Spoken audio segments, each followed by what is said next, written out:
Assalamualaikum warahmatullahi wabarakatuh. Perkenalkan, nama saya Muhalim SPD MPD PhD. Saya merupakan dosen di Universitas Negeri Makassar, Fakultas Bahasa dan Sastra, jurusan Bahasa Inggris, Prodi Pendidikan Bahasa Inggris.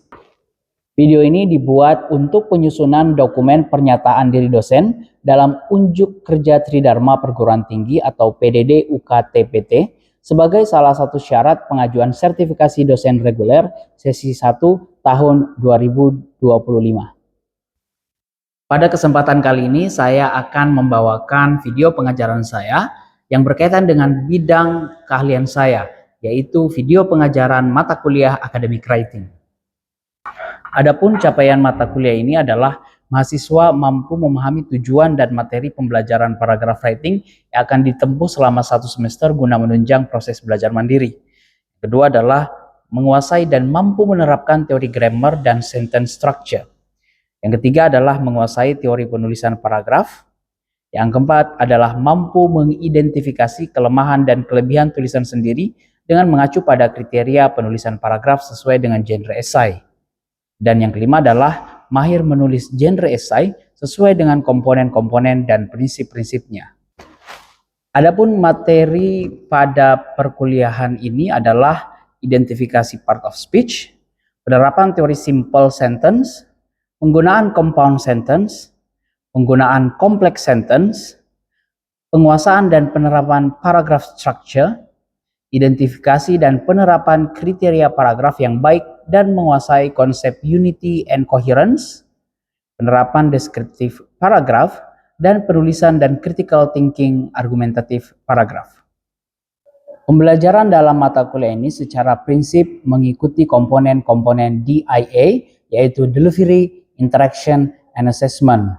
Dalam delivery, saya menekankan pentingnya student-centered learning, di mana saya menekankan prinsip-prinsip critical thinking agar mahasiswa bisa berargumen secara kritis di esai mereka dan juga bisa berargumen secara logis. Saya juga menekankan pentingnya kolaborasi dengan melakukan peer feedback atau peer assessment. Dalam hal interaction, saya memberikan peluang yang banyak kepada mahasiswa saya untuk melakukan tanya jawab, memecahkan masalah, dan berkolaborasi sehingga terjadi pembelajaran dengan partisipasi yang aktif. Untuk assessment, saya menerapkan 5 komponen pembobotan. Yang pertama adalah UAS sebanyak 35%, UTS sebanyak 35%, tugas sebanyak 10%, kuis sebanyak 10%, dan kehadiran sebanyak 10%. Mata kuliah Academic Writing adalah mata kuliah yang dirancang buat mahasiswa semester 2 dengan bobot 3 SKS. Mata kuliah ini merupakan penerapan pengetahuan gramatika mahasiswa untuk memproduksi dan merangkai berbagai kalimat seperti simple, compounds, and complex yang bermakna, berterima, dan berkaitan untuk menjadi suatu paragraf yang kohesif atau grammatical dan padu atau coherent. Di video pengajaran saya kali ini, saya akan mengajarkan mahasiswa saya bagaimana mengorganize supporting statements atau argumen dalam sebuah paragraf. Mereka akan belajar bagaimana pentingnya menggunakan connectives atau yang disebut sebagai cohesive devices untuk merekatkan ide mereka, untuk memberikan sinyal antara ide-ide yang berbeda dan membuat kesatuan yang koheren dan logis. Mari kita saksikan video berikut ini. Assalamualaikum warahmatullahi wabarakatuh.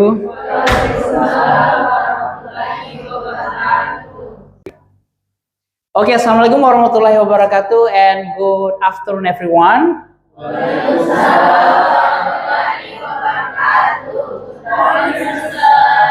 Good afternoon. So how are you today? Alright, so after checking your attendance list, and now let's move to our current topic of the day. But before that, I want to remind you about our previous topic or our previous material. So this is the 11th meeting, and then we've learned several topics. Last week, we moved to the more complex issues. Does anyone here remember what we learned last week? Anyone? Yes, Widya? Okay, sir. So last week we learned about how to identify um, topic sentences, also supporting details. Very good, Widya. So we talk about topic sentences and supporting details. Topic sentences is really important because it becomes your general guidelines to develop your argument later. And then you have to have a supporting details, right? If you have already have a supporting, topic sentences, then you need to back up your arguments using supporting details. And then we have learned about this topic last year. But I think it's not only about two things, Vidya, right? We didn't only learn about topic sentences and supporting details. We missed one point. Does anyone remember? Yes, sir. Yes. One more. Yes, sir. One more, sir. We also learned about concluding sentences. Yes, good, Hasriani. So we also learn about concluding sentences. Concluding sentences is important to summarize the whole idea. So after you have a main topics, you also back up your arguments using supporting details. Kalian juga butuh untuk menutup. So we have a concluding sentences. Jadi normally speaking in academic writing we have this kind of three patterns or three organization ya. Ada pembukanya melalui main topic, and then we move to the next one is supporting details is the main body, and then the last is conclusion ya, or concluding sentences. Very good. Now today we will be talking something else, but of course still related to this kind of paragraph building. We will be talking about coherence and cohesion in argumentative essay. Argumentative essay ini cuma saya pilih karena ini yang kebanyakan kita gunakan di academic writing. Tetapi overall, coherence and cohesion can be used in any type of paragraph. So today you will be talking about using connectives and in paragraphs in a larger argumentative text. Tujuan pembelajaran kali ini adalah you will learn how to organize supporting statements or argument in a paragraph. You will learn that it is important to use connectives atau yang disebut juga cohesive devices. Jadi kalau kalian di luar banyak ketemu istilah-istilah berbeda, sebenarnya sama saja. Connectives atau cohesive devices to list your arguments and to signal the relationship between them atau yang disebut sebagai coherence and cohesion.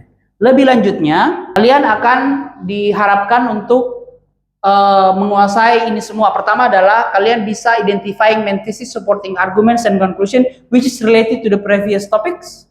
Ya. Kemudian yang sekarang adding information to relevant arguments. Nah, ketika kalian ingin menggabungkan argumen, maka dibutuhkan tadi apa namanya lem, pelekat, glue. Nah, ini yang disebut sebagai cohesive devices supaya argumennya menyatu. Kemudian adding more connectives or cohesive devices, concluding connectives. Jadi ada juga yang jadi connectives itu atau cohesive devices macam-macam gunanya. Tidak semua bisa digunakan di kesimpulan, tidak bisa semuanya digunakan untuk membantah argumen. Dia punya different purposes.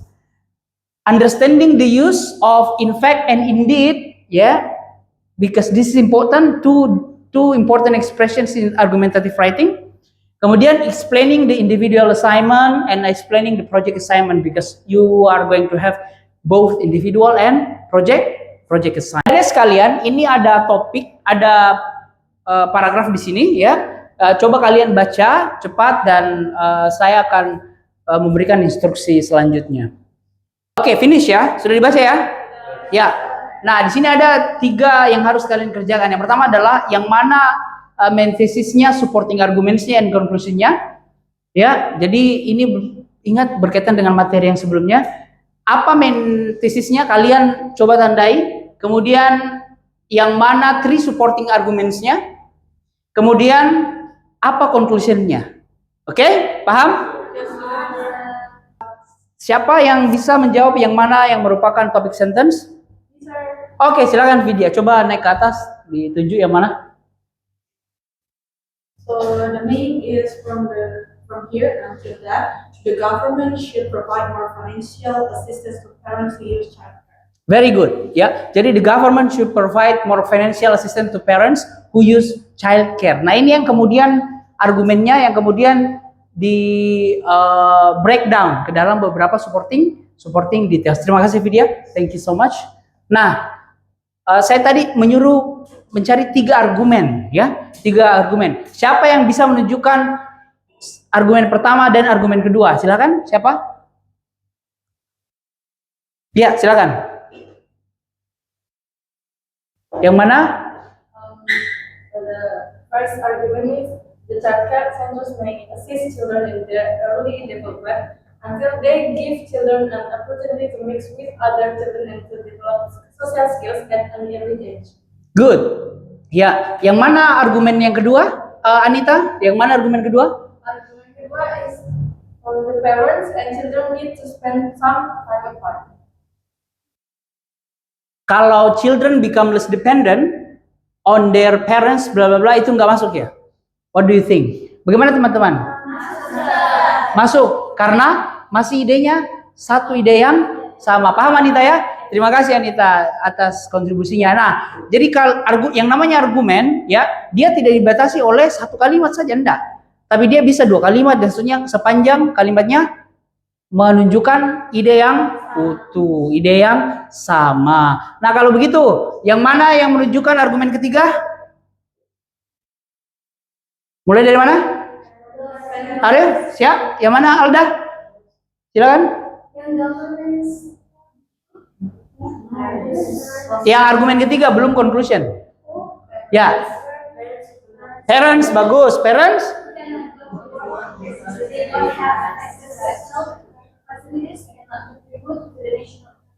Iya. Sampai di mana kira-kira argumen ketiga? Good, sampai income tax. Coba lihat di konteksnya situ. Jadi parents tidak bekerja, mereka tidak punya fasilitas yang tidak bisa memberikan kontribusi ekonomi. Nah di sini masih berhubungan. Mereka tidak punya productive skill dan mereka tidak membayar pajak. Itu kan idenya masih sama. Even though there are 2 sentences, tetapi the arguments just the same. Nah, kemudian conclusionnya kalau begitu yang mana? Jelas ya? Mulai dari sini, government support for childcare services. Thank you so much, excellent. Tadi kita sudah membahas tentang paragraf yang tadi. Nah, di kesempatan kali ini kita akan membahas tentang connective devices dengan cara menambahkan argumen lagi. Jadi saya memprovide beberapa pilihan, nanti nih kemudian kalian insert, masukkan ke paragraf tersebut. Adding information to relevant arguments. The following 3 sentences each add further information to 3 supporting arguments. Tadi ada 3 supporting arguments kan? Ya. Nah, tugas kalian adalah menambahkan sentences to the text. Jadi ada yang A, B, dan C. Dan ini PowerPoint-nya sudah saya kirimkan di grup. Saya berikan waktu 5 menit untuk kalian berdiskusi, menentukan yang mana. Ya. Terus itu kalau mau dikapai argumennya, informasi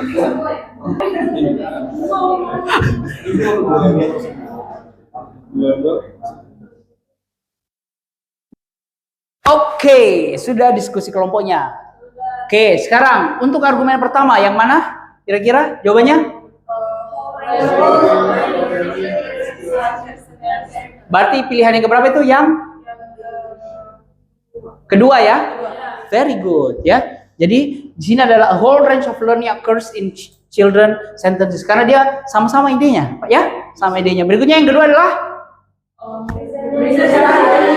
very good. Yang kedua adalah recent studies indicate bla bla bla bla bla bla. Karena dia akan memperkuat topik tentang parents and children.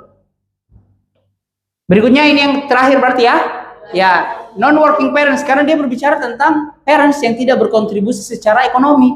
Ya, dan sini non-working parents bisa menjadi drain on the tax system. Jadi dia membebani pajak ya. Through dependent spouse and other rebates ya. Nah, ini kemudian masuk concluding sentences. Jadi seperti itu pengembangan ide. Ini bermanfaat nanti saat kalian nanti menulis skripsi, tesis. Jadi kalau argumennya kurang bisa ditambahkan dengan argumen yang lain. Ya, ini kalau di kalimat ya. Nah, sekarang setelah kita membahas itu tadi, kita akan menggunakan connectives. Tadi sudah ada argumen kan?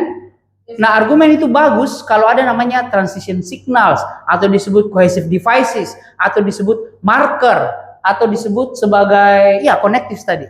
Ya, connectives, cohesive devices, transition signal atau marker itu sama saja semua istilahnya. Ada argumen, tapi argumennya ini disertai dengan beberapa ekspresi yang melekatkan ya kalimat-kalimatnya. Ya, contohnya apa? Firstly, secondly. Kapan digunakan? Untuk supporting, jadi menambah. Furthermore, moreover, in addition. Ini untuk apa? Sama, untuk menambah juga. Sekarang apa? Finally.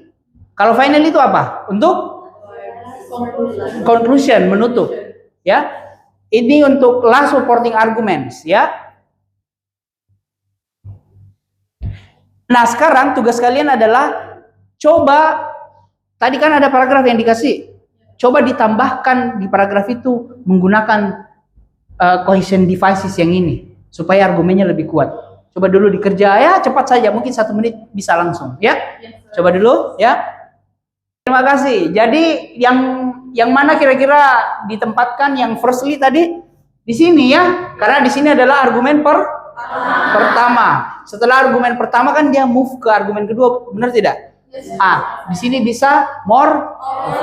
Tapi ingat, ini kan jawaban yang saya. Bisa pakai yang lain tidak? Bisa ya? Seperti apa? Secondly, furthermore, in addition. Nah, ini in addition juga karena dia menambah, paham ya? Yes. Dan finally, ya. Finally juga bisa di concluding di sini. Ya cuma saya nggak pasang ya, tapi kalau kalian mau pasang di sini finally untuk menutup bisa juga. Ya? Alright.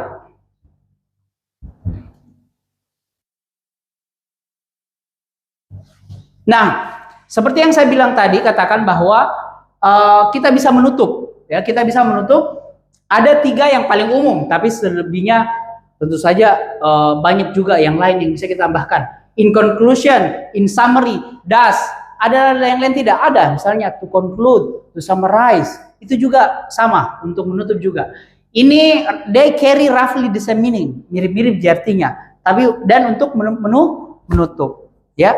Nah, seperti yang saya katakan tadi, di akhir paragraf itu bisa dipasangkan di sini. Finally atau in conclusion, to summarize, ya, to conclude, ya. Jadi di sini bisa dipasangkan. Tapi ingat, berbeda-beda itu fungsinya. Itu kalau in addition. Saya belum mengajarkan kalau pandangan yang contradictory. Ada kira-kira yang tahu kalau contradictory? Apa? But. Apalagi? Nevertheless. Apalagi? However. Very good. Ya. Thank you. Nah, oke adik-adik. Kita kan belajar esai apa hari ini? Jenis esai apa? Argumentatif. Nah, biasanya connectives atau cohesive devices itu juga dilihat dari jenis esainya. Nah, hari ini kita kalian ingat kita belajar apa? Argumentatif? Esai atau argumentative writing. Nah, di argumentative writing atau esai itu ada beberapa ekspresi yang biasa digunakan. Hari ini kita akan mempelajari in fact dan indeed, ya.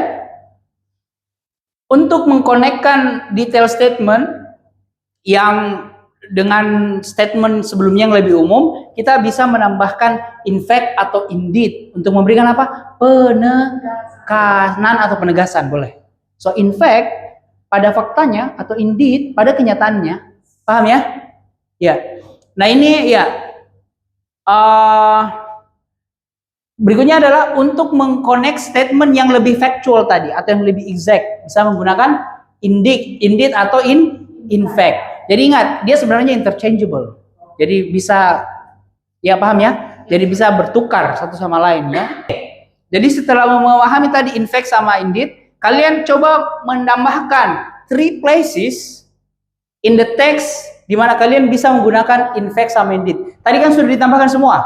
Argumennya ditambahkan, connectives-nya ditambahkan, kita tambahkan lagi connectives menggunakan in fact sama indeed. Saya beri waktu 2 menit untuk kalian masukkan di paragraf yang tadi. Silakan.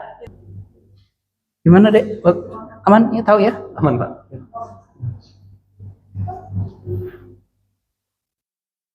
Oke, sudah ya semuanya. Nah, sekarang saya akan menyajikan jawaban saya dan coba dicocokkan dengan jawaban kalian, sama atau tidak, ya? Ya, jadi seperti ini. Kita memasukkannya di sini. Ada sama tidak? Sama ya? Kamu Putra ya, silakan. What if I put indeed before day? Is it possible, sir? Indeed, ya, before day. Yang day yang mana ini? Day, yang ini, sir. Yang ini? Yes, sir. Oh iya, oke. Coba kita perhatikan seksama ya. Jadi kalau katanya kita masukkan indeed, boleh tidak? Apakah dia argumentasi sama tidak? Sama ya. Jadi dia berkaitan dengan parents who cannot go to work and then doesn't contribute to the economy. Nah, di sini if they indeed they are not able to utilize, boleh. Jadi kalau di sini indeed boleh. Ya, di sini saya memberikan in fact di sini karena dia lebih faktual informasinya. Recent studies, paham ya? Di sini juga menekankan indeed a whole range of learnings muncul bla bla bla bla bla bla. Sedangkan di sini saya di sini juga ada fakta yang menyajikan bahwa non-working parents bisa menjadi beban bagi sistem perpajakan. Ya, that's the fact. Makanya saya penekanannya di situ. But if you want to put indeed here, I think that should be fine as well. Ya, mereka tidak bisa menggunakan productive skill. Ya, tapi kan kita memasangkan di 3 saja ya, 3 diminta. Tapi but if you follow this, I think this also correct. If you want to follow Putra, this also should be okay. Oke? Paham ya semuanya ya? Jadi jelas ini penggunaannya semuanya ya, penggunaan connectives-nya. Paham ya? Iya. Alright, so that's the lesson of the day. Sekarang kita wrap up. Ada tidak adik-adik di sini yang bisa menyimpulkan materi kita hari ini? Kita belajar apa sih sebenarnya? Ya, silakan Yonita. Kita firstly, secondly, and division and conclusion. Ya, very good Yonita, thank you so much. Ya. Oke, ada lagi yang tadi untuk konteks argumentative writing kita belajar connectives ya, 2 ekspresi yang berbeda. Ada yang ingat? Siapa yang ingat? Coba angkat tangan. Ya, silakan Vidya. So for the last we learn about indeed, also in fact, so indeed is to add supporting like more factual data, also in fact to have like the last statement more like present. Very good Vidya, thank you so much. So we use indeed to emphasize particular point, yeah, to give more emphasis, and in fact to give more a sense of factual information. So in fact it's blah blah blah. It's just to emphasize that this has been widely known, yeah, and then it probably they have some data about this information. Thank you so much ya Vidya ya. Yeah. Jadi penggunaan connective cohesive devices itu penting dalam membangun argumen. Jadi ingat, ketika Anda mengembangkan tulisannya, perhatikan aspek-aspek yang tadi supaya argumennya they relate each other, ya, mereka berhubungan satu sama lain, mereka nyambung, ya, paham ya? Ada pertanyaan sejauh ini atau semua sudah clear? Clear, very good. Ya, oke adik-adik, sekarang ada tugas grupnya, ya. Pertama, tugas grup ini kalian ke khanacademy.org. Di situ ada beberapa argumentative writing, kalian perhatikan dan lihat bagaimana argumennya dibangun. Kemudian kalian menganalisis cohesive devices-nya. Tugasnya itu sudah saya berikan di LMS Syam. Oke. Kalian di situ menentukan yang mana di situ cohesive devices-nya kalian tentukan ya, dan kalian decide apakah argumennya kuat, logis atau tidak. Paham ya? Yes, sir. Ya, ini saya kira assignment-nya saya sudah kirim tadi malam sebelumnya. Bahwa kita akan punya assignment untuk group assignment. Ada lagi tugas individu ya. Tugas individu, make an argumentative essay. Tetap ini due-nya next week ya. Jadi next week, make an argument essay that discusses whether English should be taught in secondary school. Jadi buat essay tentang secondary school. Use appropriate cohesive devices. Jadi kalian menggunakan argumentative writing dan menggunakan cohesive devices yang tepat. Kalian harus menuliskan sebanyak 400 sampai 500 kata ya esainya. Jadi tidak terlalu banyak. Ingat, saya akan mengecek melalui cek plagiarism ya. Jadi jangan copy paste atau menggunakan ChatGPT ya, supaya kalian bisa develop your writing skills. Ada pertanyaan? No ya, tentang tugasnya. Oke kelas. Terima kasih banyak atas partisipasi kalian ya. Semoga pembelajaran kita pada hari ini bermanfaat, memberikan ilmu ya kepada adik-adik yang later you will, of course you will implement in your I don't know, in your given task, probably in your final project for instance ya. Kalau menulis tesis dan seterusnya, ini pasti ilmunya akan terpakai. Terima kasih. Assalamualaikum warahmatullahi wabarakatuh dan selamat siang.